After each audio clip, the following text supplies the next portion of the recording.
हल्की सी आहट हुई। मेरी आंख खुल गई। मुझे लगा खिड़की पर कोई है। झांक कर देखा तो अंधेरे में एक मानवाकृति तेज कदमों से दूर जाती दिखाई दी। चाल ढाल से कोई युवती लग रही थी। रात गई यह युवती मेरे कमरे में क्या ताक झांक कर रही थी। चौकीदार को आवाज लगाने की सोची, पर फिर रुक गया। व्यर्थ, मेरी ही बदनामी होगी। हो सकता है वह मुझ पर ही कोई लांछन लगा दे। इन गंवार लोगों का क्या भरोसा। मेरा क्या है, कल काम खत्म करके निकल जाऊंगा। सोचकर मैं सोने का उपक्रम करने लगा, पर सो नहीं पाया। अगले दिन सरकारी मुआवजे का काम खत्म कर रवाना होना चाहा तो गांव के पोस्ट मास्टर साहब आ गए। उनके संग एक नवयुवती भी थी।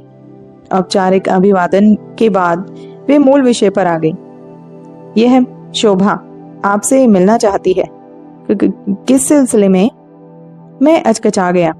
युवती बेहद खूबसूरत और आकर्षक थी।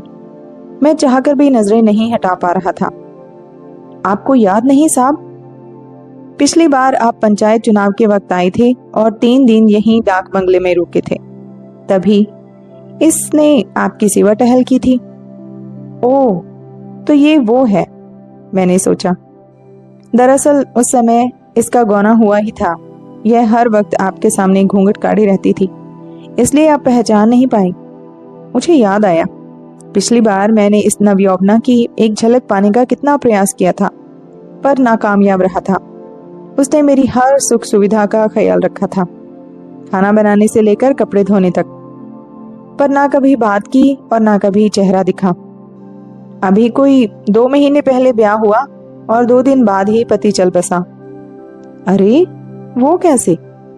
मैंने चौंक कर पूछा। पियक्कड़ था हुजूर, गाड़ी के नीचे आ गया।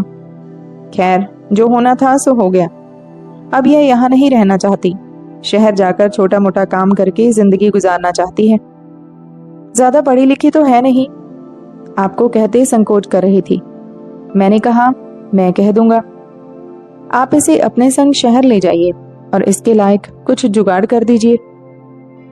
मैं कैसे अपने संग ले जा सकता हूँ? मेरे सामने अपनी बीवी का चेहरा घूम गया। मैं प्रयास करूंगा, यदि कुछ हो पाया तो बुला लूंगा। मेरे सूखे आश्वासन से युवती का चेहरा बुझ गया। पोस्ट मास्टर साहब उसे समझाते बुझाते ले गए। बला टली, सोचकर मैंने चैन की सांस ली।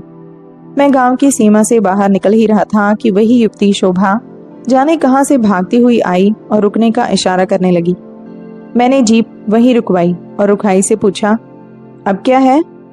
वह डर गई, पर साहस जुटाकर बोली, आपसे अकेले में बात करनी है। मेरी स्थिति अजीब सी हो गई थी, पर मैं जीप से उतरकर सड़क के किनारे हो लिया।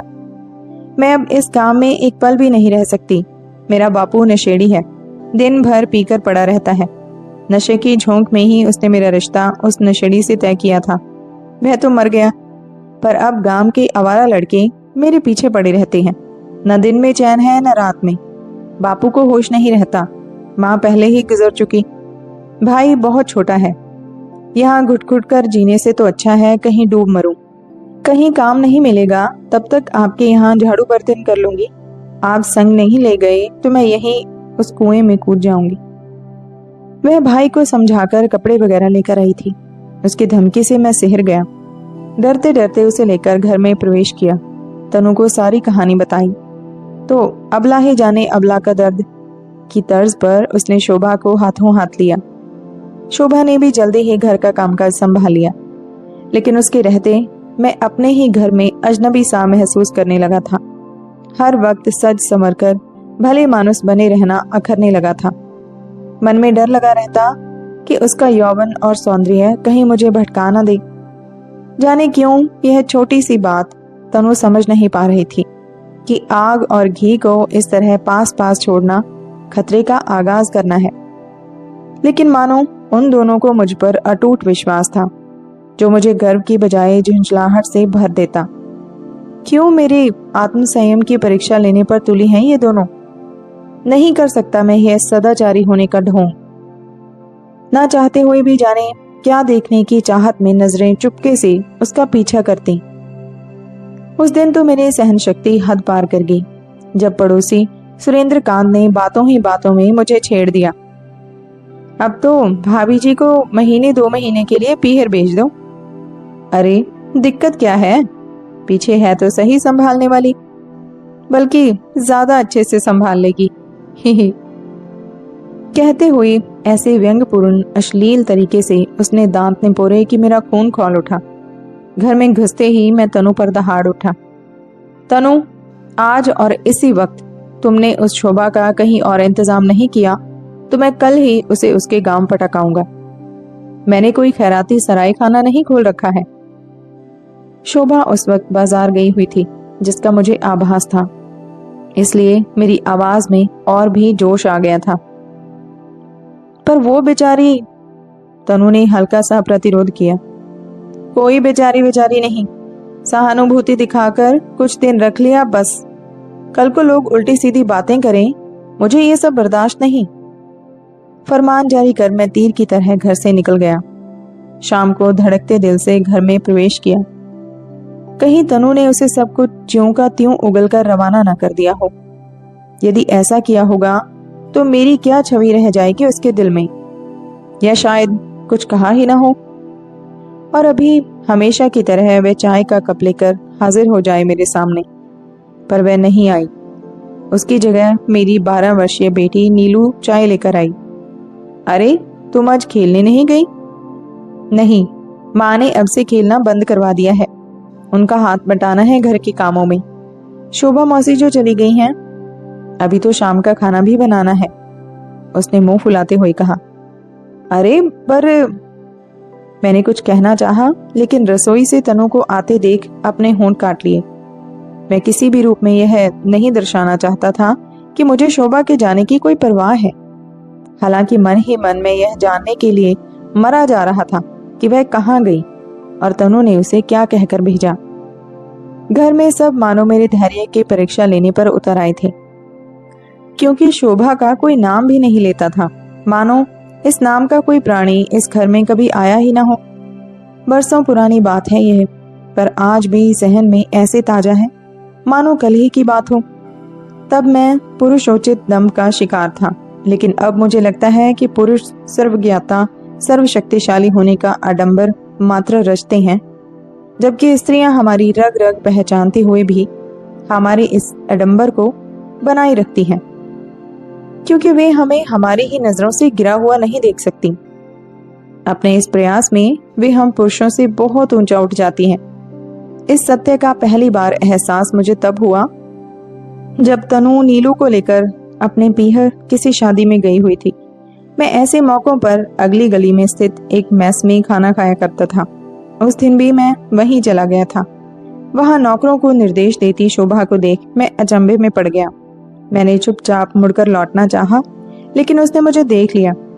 अरे आइए ना साहब, खाना खाए बिना कैसे जा रहे हैं? ए मदन, पहले इधर टेबल साफ कर, गर्मा गर्म थाली लगा। तुम यहाँ कैसे? आपको तनु दीदी ने नहीं बताया? वे ही तो मुझे यहाँ रखवा गई थी। कहा यहाँ अच्छी पगार मिलेगी।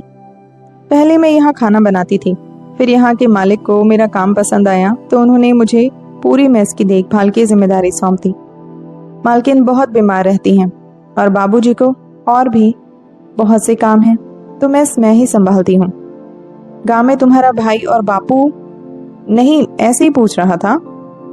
कुछ दिनों बाद शायद उधर जाऊंगा, कुछ काम हो तो बता देना। मैंने बड़प्पन जताने की कोशिश की। गांव में अब कोई नहीं है, भाई को मैंने यहीं स्कूल में डलवा दिया है। मैं तो ज्यादा पढ़ नहीं पाई, पर अब उसकी जिंदगी बन जाए तो अच्छा है। बापू को भी यहीं एक नशा मुक्ति केंद्र में डाला है। कोशिश तो कर रही हूँ उनकी लत छूट जाए, आगे भगवान की मर्जी है। मैं चुपचाप खाना खाकर लौट आया। दिल में शोभा के साथ साथ तनु की इज्जत भी बहुत बढ़ गई थी। पहली बार नारी की महानता और नर की संकीर्ण मनोवृत्ति का बोध हुआ था। शोभा के पिता ने उसके साथ कुछ भी किया, लेकिन उसके लिए वे आज भी सम्माननीय हैं। उसे आज भी उम्मीद है कि वे सुधर जाएंगी। वह न केवल एक अच्छी बेटी वरन एक अच्छी बहन का फर्ज भी निभा रही है। और तनु मेरी कमजोरियों से वाकिफ होते हुए भी उन्हें उजागर करने की बजाय छुपाकर समाज में मेरा मान सम्मान बनाए हुए है। उम्र बढ़ने के साथ साथ नारी मेरे लिए और भी श्रद्धेय होती गई। मैं शायद एक शोभा के आकलन से ही संपूर्ण नारी जाति का आकलन करने लगा था। अपनी मालकिन की बीमारी से मौत के बाद जब अधेड़ मालिक ने शोभा के सम्मुख अपनी बिखरती गृहस्थी को सहेजने का प्रस्ताव रखा, तो एहसानों के बोझ तले दबी शोभा ने 18 साल के बेटे की सौतेली मां बनना भी स्वीकार कर लिया। और कहना न होगा कि अपने सद्व्यवहार से उसने विद्रोही बेटे को भी अपना बना लिया। आज वह मां का राज दुलारा है। अपने पुरुषोचित दंभ का खोल मुझे अब खोखला प्रतीत होने लगा था, लेकिन जब भी मैं इससे बाहर आकर सहजता से लोगों में शोभा की तारीफ करता, तो वे मेरी ही खिल्ली उड़ाने लगते। उनके अनुसार मैं व्यर्थ ही नारी की महिमा का मंडन कर रहा हूँ। ये सब करना तो एक नारी का कर्तव्य है। लोगों की नजरों में किसी नारी का ये सब करना एक आम बात है, और शोभा भी एक आम स्त्री मात्र है। लेकिन मुझे ये सब असाधारण लगते। नवविवाहिता से नखरे उठाए बिना ही गृहस्थी का बोझ उठा लेना, गोंद मेवे के लड्डू खाए बिना ही माँ की महती जिम्मेदारियां अपने कंधों पर ले लेना, ये क्या आम बातें हैं? तनु के स्वर्गवास के बाद माँ की तरह नीलू की देखभाल करना और कन्यादान का धर्म तक निभाना, क्या यह भी आम बात है? एक पुरुष यदि ये सब कुछ करता तो अब तक महापुरुष बन गया होता, लेकिन वो तो ठहरी साधारण नारी। नारी का असाधारण काम भी साधारण है। खैर, 60 बरस का होने चला हूं। लोग ठीक कहते हैं कि अब मैं सठियाने लगा हूं। 2 दिनों से खाना बनाने वाली बाई नहीं आ रही, खुद ही पका रहा हूं। लेकिन आज सवेरे से ही बदन में हरारत सी लग रही थी। शाम होते होते बुखार चढ़ आया। सवेरे से 1 गिलास दूध के अलावा पेट में कुछ भी नहीं गया था। खाली पेट दवा कैसे लूं? यह सोचकर मेस वाले लड़के मदन को टिफिन भेजने के लिए फोन कर दिया। एक पुस्तक पढ़ते पढ़ते जाने कब आंख लग गई। चूड़ी और पायल की खनखनाहट से आंख खुली। अरे शोभा, तुम आप? इतने बड़े सेठ की बीवी को अब तुम कहना उचित नहीं लगता था, इसलिए मैं अक्सर तुम और आप में गड़बड़ा जाता था। नहीं, तुम ही ठीक है। मदन ने बताया कि आपको तेज बुखार है। चलो उठो, खाना खा लो। रख दो, बाद में खा लूंगा। नीलू की विदाई के बाद वह पहली बार घर आई थी। खाली घर में उसकी उपस्थिति मुझे संकोच में डाल रही थी। शायद मैं अब भी पुरुष स्त्री संबंधों की सीमा रेखा पर ही झूल रहा था। यह टिफिन का खाना नहीं है। मैं घर की रसोई से गर्म खिचड़ी और पालक बनाकर लाई हूं। आपको खिलाए बिना नहीं लौटूंगी। उसने मुझे जबरन बिठा दिया और खाना परोस दिया। संकोच तो हो रहा था, पर उसका यह अधिकार भाव मुझे अच्छा लग रहा था। मैंने चम्मच उठाया ही था कि बत्ती चली गई। मेरा दिमाग फिर उल्टी दिशा में घूमने लगा। अंधेरे में लोग इसे मेरे घर से निकलते देखेंगे तो क्या सोचेंगे? मोमबत्ती की लौ आंखों पर पड़ी तो चेतना लौटी। आप फिर रुक गए? लो, अब तो मैं मोमबत्ती भी ले आई, खा लीजिए। वह मुझे पंखा झलने लगी।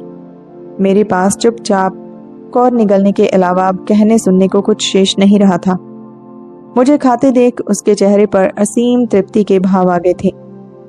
मोमबत्ती की हल्की रोशनी में वह मुझे साक्षात देवी अन्नपूर्णा का रूप लग रही थी। तो दोस्तों, ये थी आज की कहानी। उम्मीद है पसंद आई होगी। लाइक शेयर जरूर कीजिएगा और चैनल पे नई हो तो प्लीज सब्सक्राइब जरूर करें। धन्यवाद।